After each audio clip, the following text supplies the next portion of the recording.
Does EGP provide answers? The function of EGP, as you put it quite correctly, which is that it's not designed to create answers. Yeah. It's designed to create the capacity to create answers. So if we try to basically just create the answer directly, well, maybe it can help for that somewhat, but that's really missing it. Because what we're really trying to do is to build the capacity to create better answers. And to some extent, as you mentioned, if we basically believe that the only answers are going to be A or B, and we create the capacity to create a new answer, a new possibility called C, it may be the case that C is genuinely better than A and B, but we need to know that, right? We need to know that there's a C available. So sometimes building the capacity creates more answers than we otherwise would have known.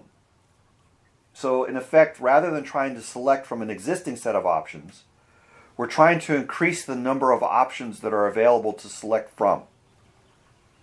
So in effect, a decision is an action of selection from a finite set of options and picking one.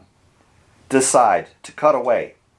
Right? So the word itself means what it says it's doing. It's cutting away the options you don't want.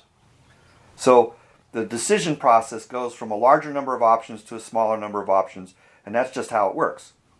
Choice, on the other hand, is actually a different dynamic. It's a dynamic of creating options and then selecting the best option, because once you've created an option that satisfies all of the criteria, it's a no-brainer. You do that, right?